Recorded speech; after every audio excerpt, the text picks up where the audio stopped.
I'm just trying to load my groceries into my car on a sunny afternoon. Minding my own business. When this entitled woman, let's call her Karen, comes storming up like a tornado on steroids. She accuses me of stealing her parking spot. Even though I got there first.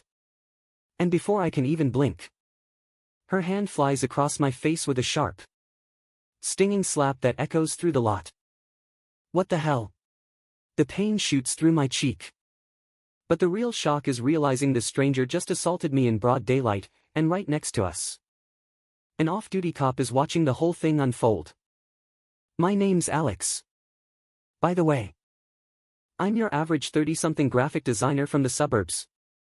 The kind who avoids drama like the plague. That day, I'd swung by the local supermarket for some quick errands, milk, bread, a few veggies for dinner. The parking lot was packed. Cars honking faintly in the distance. The smell of exhaust mixing with the faint aroma of fresh-baked goods wafting from the store's doors. I spotted an empty spot near the entrance. Pulled in smoothly. And hopped out. Feeling that small victory of nabbing a prime location. Little did I know. That spot was about to turn my ordinary day into a viral-worthy nightmare. As I popped the trunk and started stacking bags, I heard heels clicking aggressively on the asphalt. Turning around. There she was, Karen. Mid-40s. Perfectly coiffed blonde hair. Oversized sunglasses perched on her nose like a shield. Clutching a designer purse that probably cost more than my monthly rent. Her face was flushed red. Lips pursed in that classic "I demand to speak to the manager" scowl. That's my spot, she barked. Pointing a manicured finger at my car like it had personally offended her. I blinked. Confused. Excuse me? I was here first, I replied calmly. Trying to keep my voice steady despite the rising tension in my chest. Oh. But Karen wasn't having it. She stepped closer. Invading my personal space. The scent of her overpowering perfume, something floral and aggressive, making my nose wrinkle. You cut me off. I was signaling, she yelled. Her voice rising to a shrill pitch that drew stares from nearby shoppers. I could feel my heart pounding. A mix of annoyance and disbelief bubbling up. Why me? Why today? I took a deep breath. The warm sun beating down on my back. And said, "Ma'am. Let's just calm down. There's plenty of spots." But nope. That only fueled her fire. She huffed dramatically. Tossing her hair back with a sigh that sounded like a deflating balloon. Don't you ma'am me. People like you think you own the world. The argument escalated quick. Bystanders started lingering. Pretending to load their own cars while sneaking glances. A young mom with a stroller paused. Her eyes wide. An elderly couple whispered to each other. Shaking their heads. Karen's words flew like daggers, accusations of rudeness. Entitlement.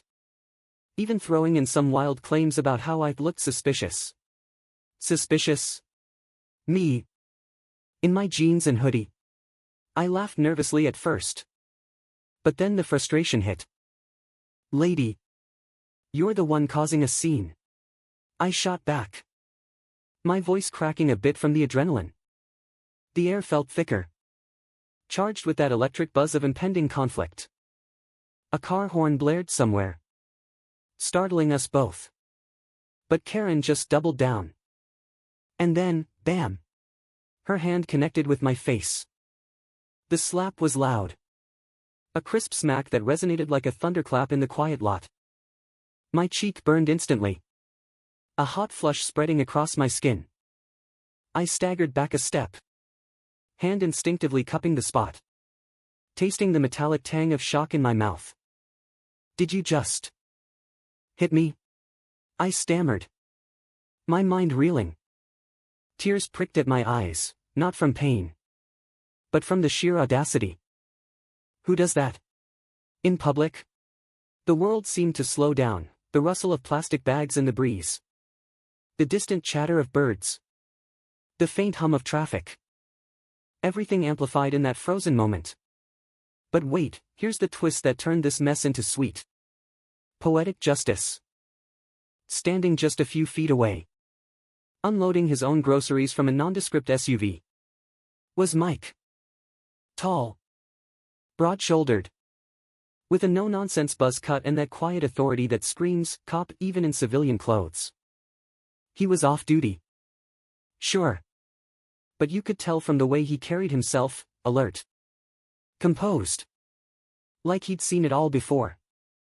Mike had been watching the exchange from the start. His eyes narrowing as Karen's tirade built. Now. With my cheek throbbing and Karen smirking triumphantly, he set down his bags with a deliberate thud and stepped forward. Ma'am. Step back right now, Mike's voice boomed. Deep and commanding.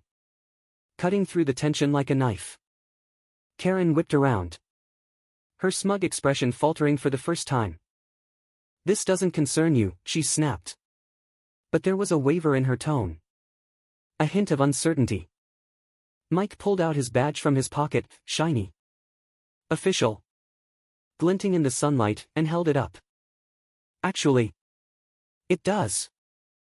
I'm an off-duty police officer. And I just witnessed an assault. The color drained from Karen's face. Her mouth opening and closing like a fish out of water. Oh. The satisfaction. I could practically hear her entitlement crumbling. Bystanders gasped audibly now. Phones emerging from pockets as the scene turned into a spectacle. Is that a cop? Someone murmured. Karen tried to backpedal. Her voice pitching higher in panic. He stole my spot. I was just defending myself. Defending herself? From what? My polite words? Mike wasn't buying it. He radioed for backup calmly. His free hand gesturing for me to stay put. Sir. Are you okay? He asked me. His eyes scanning my face for injury. I nodded shakily. The sting fading into a dull ache. But the emotional whirlwind, anger, relief, vindication, swirled inside me like a storm. As we waited for the on-duty officers to arrive, Karen's demeanor shifted from aggressive to desperate. She paced, sighing heavily, muttering under her breath about how this was unfair and overblown. The smell of her perfume now mixed with the acrid scent of fear sweat, making the air cloying. You can't do this. I have rights, she exclaimed. But Mike just shook his head. His sigh long and weary. Everyone has rights. Ma'am. Including the right not to be assaulted. Twist incoming, turns out. Karen had a history. While we stood there, Mike casually mentioned he'd seen her type before, entitled folks who think rules don't apply. But this time, she picked the wrong victim. In the wrong place. The squad car pulled up minutes later. Lights flashing silently but authoritatively, drawing even more attention. 2 officers hopped out, greeting Mike with nods of recognition. They took statements efficiently, mine calm and factual, Karen's a rambling mess of excuses and deflections. He provoked me, she insisted. But the bystanders chimed in, their voices overlapping in a chorus of truth. One woman, the mom with the stroller, stepped forward boldly. I saw the whole thing, she slapped him unprovoked. Karen's eyes darted around, seeking an ally, but found none. The handcuffs clicked on with a metallic snap that echoed her defeat.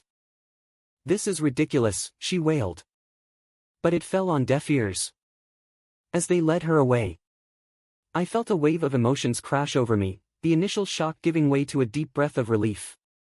The kind that makes your shoulders drop. Mike clapped me on the back gently. You handled that well, Alex. Not everyone stays composed like that. I managed a weak smile. The adrenaline ebbing, leaving me with a shaky laugh. Thanks. Man. I just. Wow. He nodded. His own sigh mixing with the fading siren as the car drove off. But here's the real kicker, the twist that made this story legendary. Later that evening, scrolling through social media, I saw videos of the incident popping up. Bystanders had filmed it all. And it went viral overnight. Comments flooded in, Karen got what she deserved. Instant karma. The next few days were a blur. News outlets picked it up, local channels running segments on parking lot justice. I got calls from reporters. But I kept it low-key. Just sharing my side to highlight how one bad decision can unravel everything. Karen? She faced charges, simple assault. A misdemeanor that could mean fines. Community service. Maybe even jail time if her record wasn't clean. Whispers from mutual acquaintances revealed she'd been banned from the store before for similar outbursts. Karma. Right? It hit her hard, lost friends. A tarnished reputation. That smug armor cracked wide open. Reflecting on it now, as I sip my coffee in the quiet of my kitchen, the faint bruise on my cheek a fading reminder. I can't help but feel empowered. Why do people like Karen think they can bully their way through life? It's a wake-up call, stand your ground. But do it with grace. And sometimes, the universe, or an off-duty cop, steps in to deliver the consequences. In the end, this wasn't just about a slap, it was about accountability. If you're out there acting entitled, watch out, justice might be parked right next to you. What a wild ride. Huh. But hey, it restored my faith in people. In the system. Stay kind. Folks, the world needs more Mikes and fewer Karens.